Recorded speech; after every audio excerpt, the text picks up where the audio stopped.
Visualising AI brings together a researcher and a street artist.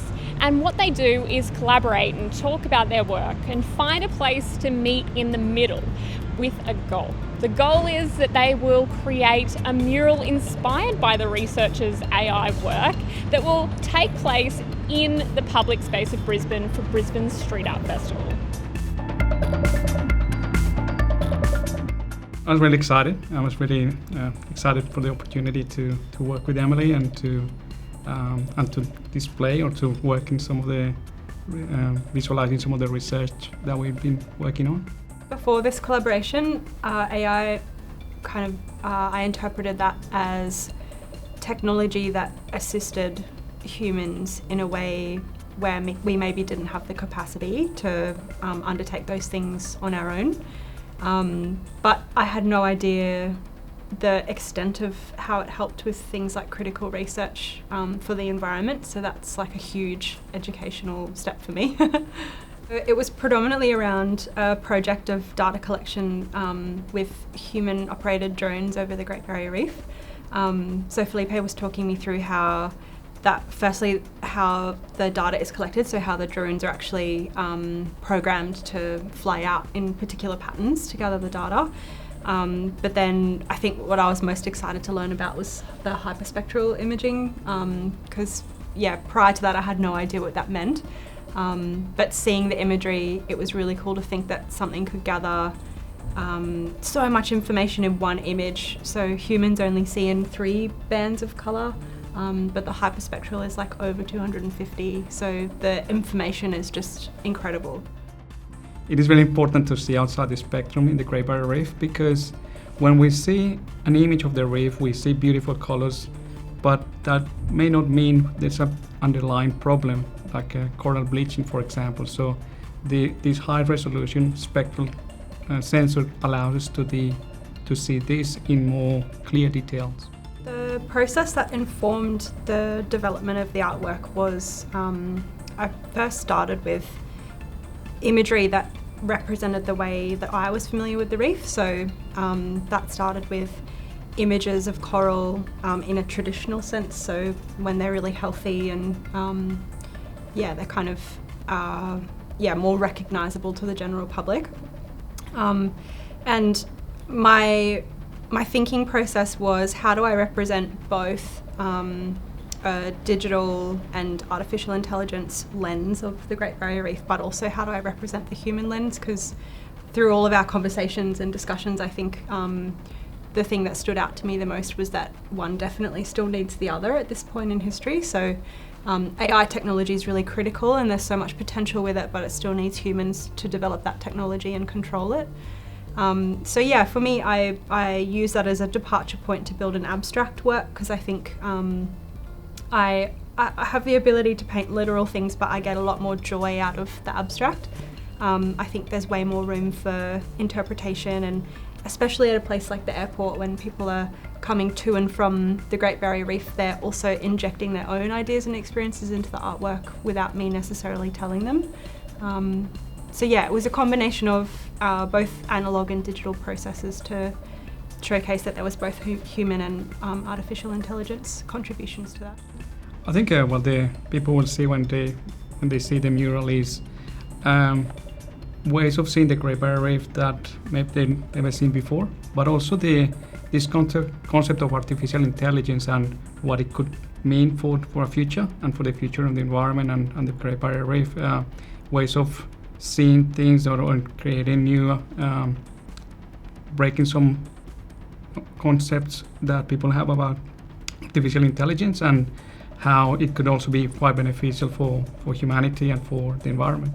Actually, I was probably more blown away by similarities, like, I've been not at all to the same scale or degree, but I've been around the realm of research into the Great Barrier Reef through other art projects, and it was really cool to be able to connect on so many different levels and realise that I suppose the intention or the motivation for carrying out that research and then creating artwork about it is coming from the same place. It's coming from a place of pride of our natural environment and criticality and communicating some really strong environmental messaging, but also making the general public aware of it as well, and that seems to be a shared thing between the both of us. I think that passion for the environment, I think that was one of the things that I found more commonalities in that we find ways of maybe expressing our interest in us helping the environment, but in different ways. I think it's great the way that Emily described our work and the work we do in QUT on the topic. I think is amazing. It's great to see all the interpretation of how people see and understand AI and their own interpretation of it.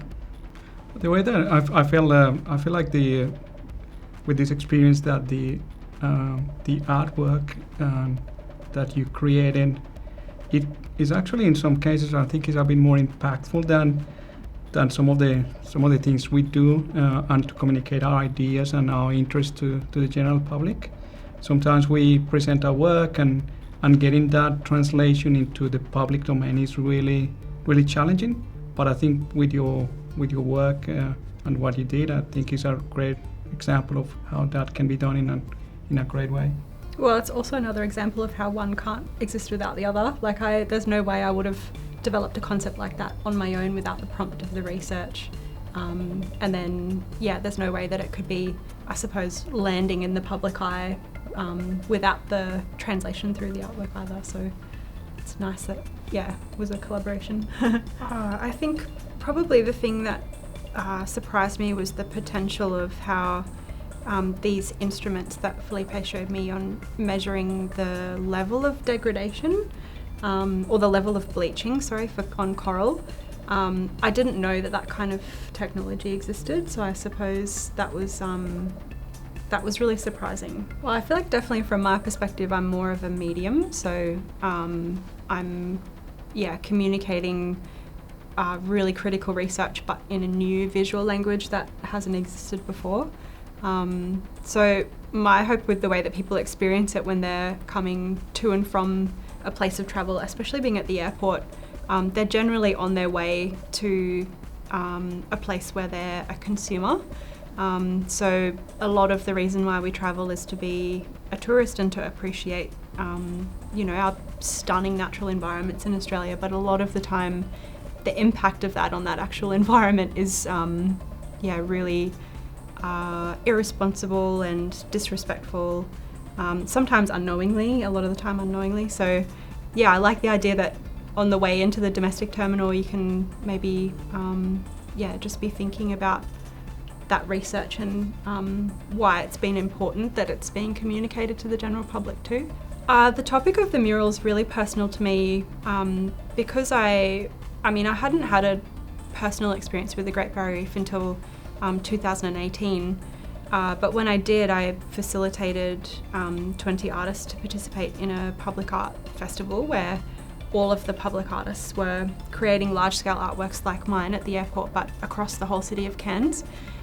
So all of those artworks were communicating really, really powerful messaging about how we should be very much caretakers of our environment and how that responsibility doesn't just lie with researchers or with artists or with people who work really closely in the field, but actually it's the responsibility of everyone in the community. Yeah, there's some degradation and bleaching in the Great Barrier Reef, but surveying the reef is really challenging. It takes time and effort to go on a boat, have divers monitoring the levels of bleaching, checking underwater, and in one survey in one day you may check 60, 70 points underwater.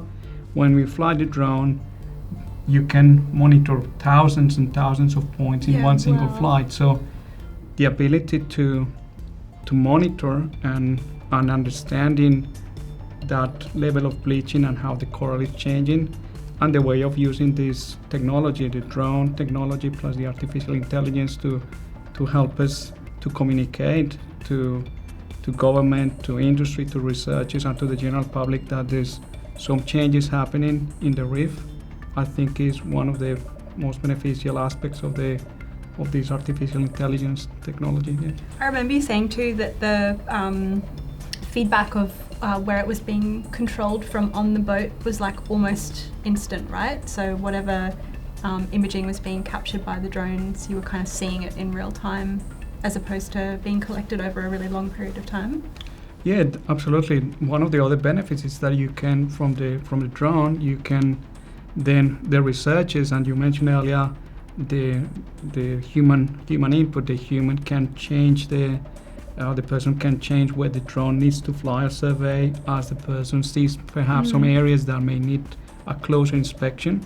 So having the drone inspecting closely that area and taking more of this hyperspectral imagery so that the researchers can focus in those particular areas of the reef that need much more attention. Yeah, nothing like making an artwork about something important to remind you why it's important.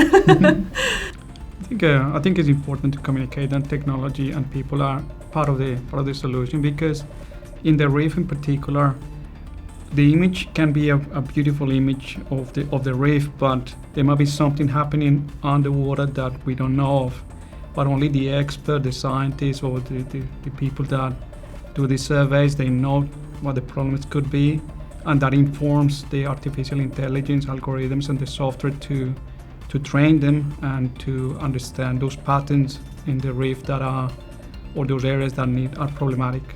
The fingerprints are, when the camera flies, it collects this high resolution imagery of the reef, and we, together with the humans that help us to understand the type of bleaching on each coral, those create some fingerprints.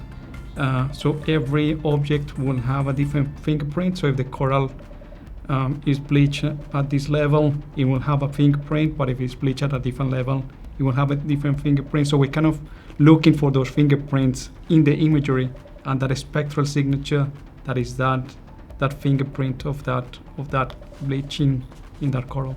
The way that I chose to communicate that in the artwork was the images of the coral that were originally taken on film and then printed out onto paper, so using the analog process. I heavily desaturated those so that the colour information wasn't kind of overpowering. And then the hyperspectral image that's placed over top, I've painted that in, it's a type of like neon aerosol paint that at the moment is incredibly vibrant. And funnily, the reason why I don't use those paints typically is because they have a really short lifespan. So over a few years, they'll start to fade and the intensity of the colour actually disappears. But for this artwork, it was perfect because it's really harnessing that concept of duration and urgency as well in the artwork. I think it's really important and to increase the consciousness of people of travelers as they come in and out of the reef to understand that they're going into an environment that we need to protect, that there's some changes happening, but people are also in a positive sense to it. Okay, well there's something, so let's go with in and out with a positive attitude towards. We need to be respectful. I would love to encourage people to not just be a consumer of art. I think with especially artwork that carries environmental messaging, you're really speaking to people about changing their overall consumer attitude to the environment. So I love the idea that people don't just enter the space, look at something and say, oh, that's nice, and then continue on. But from my understanding, there'll be like a informational plaque installed there. So there'll be a chance to stop and look at the artwork and then understand why it was created in the first place, and then potentially even do their own research into why that's been a motivational force in the project altogether. And I've always found that such a really tricky line to kind of cross, especially as an artist, because it's very easy to, it's very visual, so immediately the viewer feels something. So you have to be super careful to like communicate it in a way that makes people feel empowered to take responsibility rather than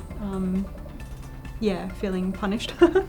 For me personally, as a public artist who paints at a lot of festivals, this particular festival is my third or fourth time with Brisbane Street Art Festival, and It feels like a real honour to have the opportunity to develop a concept around something that feels a bit more kind of engaging and like it has more depth, and also allows me to connect a bit deeper with community. So it's something that I really care about. So yeah, I feel like it definitely contributed to giving the artwork more of a sense of depth and grounding. For me, working with the AI Hub and the Brisbane Street Art Festival was an amazing opportunity to translate some of our research activity into art. I think is amazing to communicate this to the general public, and I'm honored by the opportunity.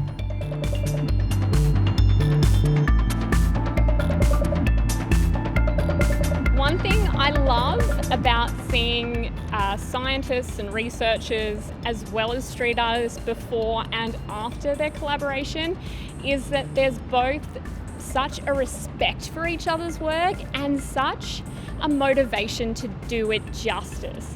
I think sometimes the street artists are feeling like, oh, I just do art, they're really amazing and do research. And the researchers are feeling the same in the opposite direction. They're feeling like, oh, I can't believe I get to talk to and work with these amazing, talented people. So it's really cool to see them humbled by each other's work, I think.